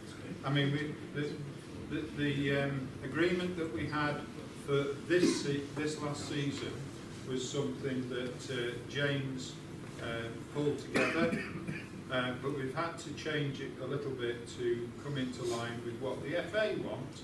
So the statement now, or the agreement, is slightly different for next season, but that would obviously have to be discussed to, first of all, take the option of the following season, and then in that season we would then have to negotiate a new arrangement if that was what was desired, if we felt was desirable. And clearly that's something that we will want to engage with you guys about, because I know all the other options that we want to discuss with you as well, the can't say, you know, at this moment in time, we don't know what they are. I mean, we've made you all aware, you know, of where we were at sort of 15 months ago in terms of discussing. We had to be very careful because of the confidentiality agreement that we signed with Whitton Albion in terms of not disclosing anything about the discussions. But, you know, as I've hinted, you know, what they were asking for was way above what we thought was reasonable. And remember, we were just starting off. And we decided to go to Winsford because obviously the figures there were acceptable to the board in terms of what we've been paying for this last season and will be paying for next season. So there are all sorts of issues that we'd have to address. You know, I mean, I was reading something about the arrangements that are going to be made for Worksop Town to be able to play at Sandy Lane, where Worksop Paramore play, and you know, the fee was something like for the season £16,100 plus VAT, which would add another 3,200-ish on top. But they want it up front, paid by the directors, and then the person who owns the ground would do a shirt sponsorship for £10,000 to put money back in the club. So the amount that he was asking for the whole season was probably about £9,000. That's obviously something that has been discussed on the various forums recently.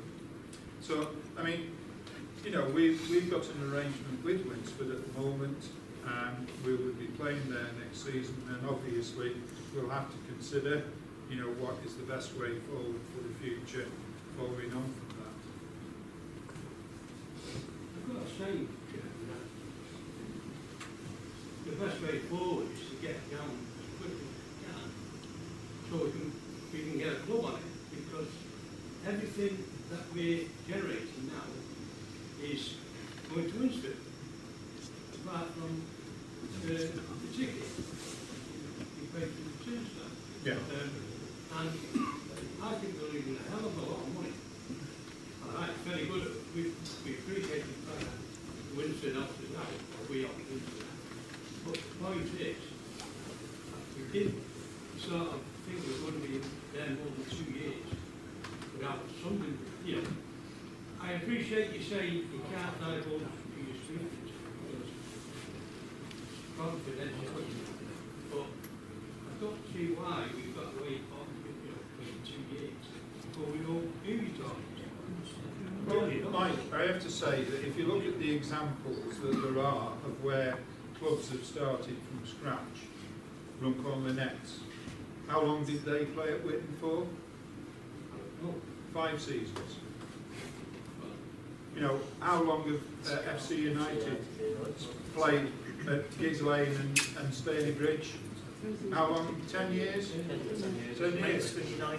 So I think Mike has to be patient in terms of the long-term aims of what we want to try and do. I mean, I'm sure if somebody here won on the lottery, they'd give us, you know, 3 or 4 million to build a basic ground. Scarborough have been ground sharing at Bridlington for about 5 seasons now, and they're just at the point whereby their new stadium is going to be open in 2016, so it'll be similar to Scarborough have been ground sharing on. Rushden Diamonds, as I say, I'm not checked with Ralph as far as where they are at the moment, but you know, the last time I spoke to him, you know, they were looking at the same sort of time scale as well. And wherever you talk, Enfield Town likewise, they shared for a number of years with various people before they got the ground down at Donkey Lane on the athletics track there as well. So that's why we keep on saying we don't want to raise expectations and say to you guys it's going to be done in 3 years. It ain't. It really isn't. If it's 5 to 7 years, if in 7 years' time we're sat here celebrating the opening of our new stadium, we will have done bloody well. And I'm sorry to be that brutal, but you need to know that's the time scale.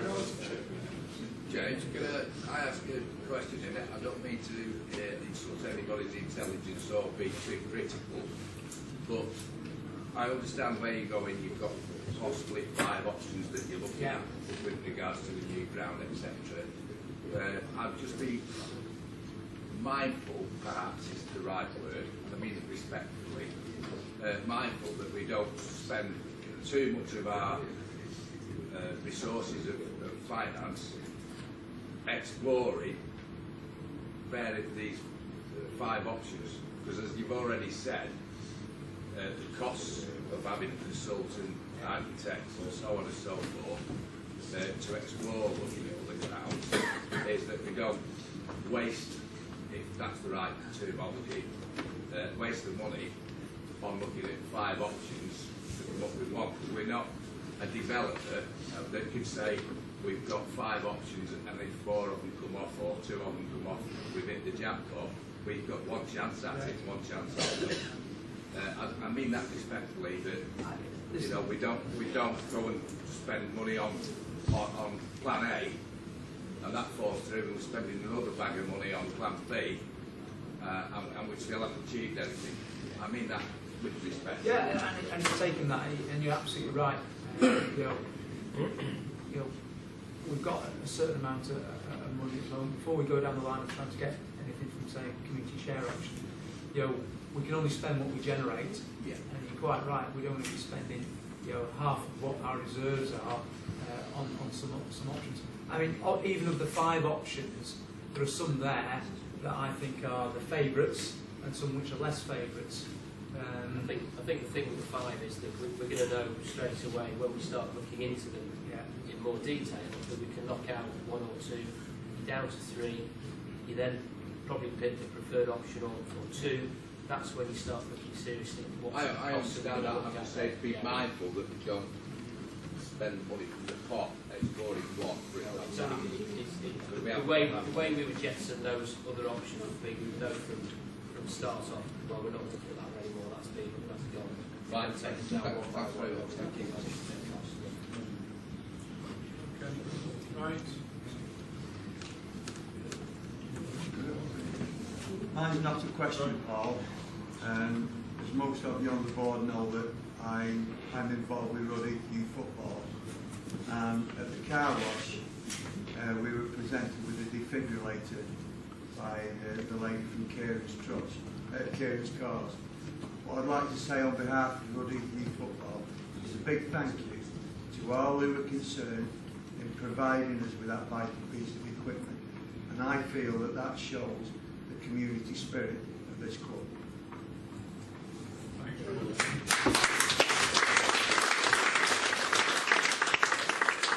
Just in response to that, I mean, we are in the process of making arrangements for other junior football clubs in the area to be in receipt of defibrillators as well, which is what we set out as our target.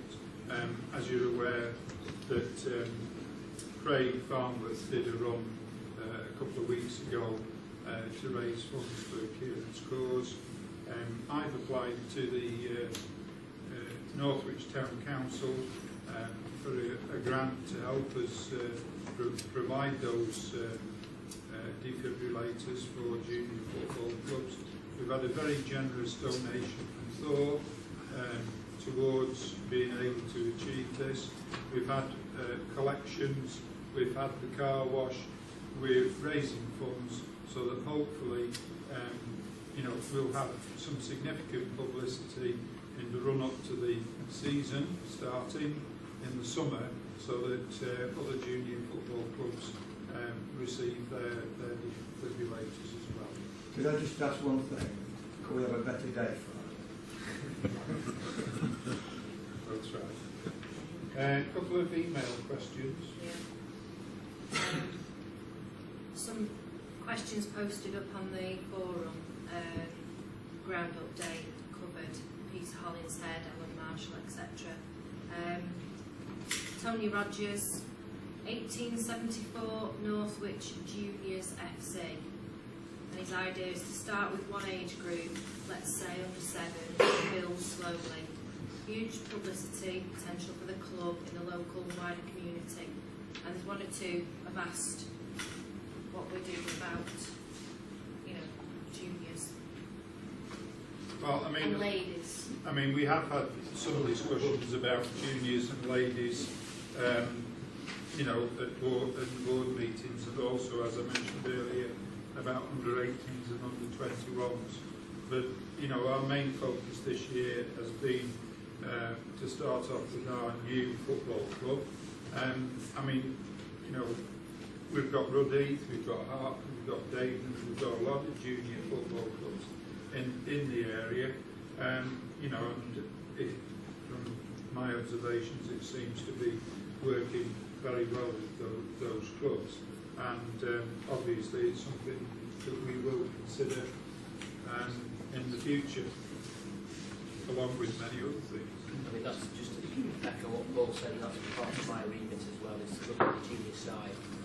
There are numerous options, none of them easy to do. If you're taking on an existing club, do we want to start from scratch? You're then into thousands of volunteers, it's a big part of running a football club, junior club. As Paul said, we're up and running now as a football club. Let's just sit and wait, let's just see what happens another year. But there are things going on behind the scenes that we are looking at on the junior side, and the ladies as well. That's a growth area, and there are advantages to having a ladies section as well as a junior section. Grants are available, but again, it's just something we need to just sit back and let's concentrate on the more important areas. I appreciate that some people do want a junior section, because on top of your junior section brings in new fans. We need the younger element to come in as well. That's something we need to look at. So it's all part of the big mix, but we are looking at it. I think in this year's business plan, which we'll be discussing fairly soon, we're going to set ourselves some objectives as far as kind of juniors and ladies. I think that we'll be spending this season kind of exploring the options and the advantages and disadvantages, because we don't want to repent in haste. If we're going to set something like that, we want it to be sustainable, for long term, etc., etc. So it becomes part of the fabric of the club. So we could do something in a bit of a rush, make a mess of it, and get a bad reputation within the town. So it's like setting up the club itself. We want to do it right. So if we take 12 months to do it right and give it some proper thought, then I think we'd be a far better place to start the 15-16 season. If I think it's 15-16 season, if that's a decision that we take as a club to start with the junior club, women's club, etc., at that time. One possibility, James, is this mini kickers starts at 6 and 7-year-olds, and we've already discussed the thing again with Steve. We may find someone out there who says, yeah, I'd love to run, that sort of thing, a group of children, and we could finance that, and it could run with the umbrella. We're not touching on any of the other already very well run junior football clubs in the area, but it just gives us a step into that group of people, if you like. And let's be honest, we want to get the future supporters coming through, and that's what you've got to tap into. Maybe what we should be looking at is making associations with existing clubs as opposed to trying to run our own. That's an option we are looking at. But we're also an option starting from a fresh do we start with a kicker level. There are clubs still within Mid Cheshire who do have 5, 6, 7-year-olds playing in teams. So again, we're tapping from the same pool. It's difficult to start something where all those kids are already playing. But as Gary mentioned before, there's a massive amount of house building going on in Northwich, Winnington Village. And they're going to be coming in with young kids. Tap those up, we can do lift drops, do everything. So it's all part of that big scheme. And it doesn't stop the junior. We have views about what do we do from the 19 football and 21s football, which is an area where the FA are particularly keen to concentrate on, because they lose people from the age of 16, 18, they finish either GCSEs or A levels, go to university, which that's a big area where the FA concentrate on. So do we look to plug that, and then where does that tie in with any future advancement, if that is possible, to the first team? Is that practical step forward? Something we may want want to discuss with Ian in the future. There's lots of things on the development of the football club as a whole we need to take stock of and consider and discuss in the next 12 months. And again, we need to kind of keep discussing it, engaging with you as we go along that process. I think we should really concentrate on what we have in hand, our own club, Chairman. You know, what do you see for the future? Let's concentrate on our own club now and put all our efforts into our own club. We can talk about all things much later on. There's been questions about budget, whether Ian will have more money being answered or will be answered in the future. Simon Barton was asking questions about the bronze and silver membership. How will we differentiate what we're going to do? Should we think about having one level? You know, should we offer discount on merchandise, free travel? You know, what benefits are we going to get again? Yeah, we've moved that from the back burner to the front burner, and we're discussing some possibilities.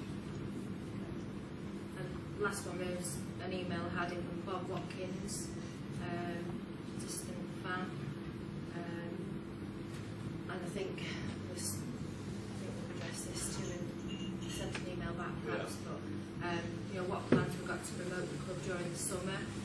He likes the idea, a free ticket to anyone inquiring in return for an email idea.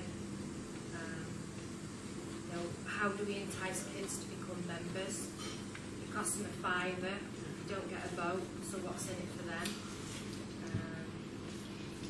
You know, what do we give them? Do we give them a free photo, a mug, that kind of thing, which we'll look at. A flag. Speaking of flags, I remember Kingstonian gave them away to their fans for a trophy game at the drill field, and it looked great. How about that for a big game this season? Kids and big kids love a flag, so someone design a decent t-shirt please, as it's the summer and I don't do football shirts. Power to the people. 1874, that sort of thing. Can we have a gazebo outside the shop so that Pam can bring us stuff outside if the weather is not too bad? Promotional events, etc. I've replied to Bob. Yeah. Will we have a stall at the carnival? There's just various ideas that he's come up with, and we'll pass that on to Brian and the board, and we'll answer them. But the good thing is that we're happy to listen to your ideas and take them on board and try and follow through and get you guys to help us to do that. And I think it's also important to stress, just because we might not do it doesn't mean we don't think it's a good idea and we might not do it in the future. As you're probably aware, you know, all of us have limited time, etc., etc. So, you know, please keep the good ideas coming. Right. Thank you very much, everybody, for your attendance this evening. I'm just going to wrap it up now by telling you that you'll be relieved to know that Fred told me off on Sunday morning when we were doing some work at the Barton Stadium for not consulting with the membership over agreeing to be promoted. Good old Fred. So we've sent him to Whitby on holiday. Can you imagine what we would have done if we said no? I would also think what he said. Right, thank you everybody.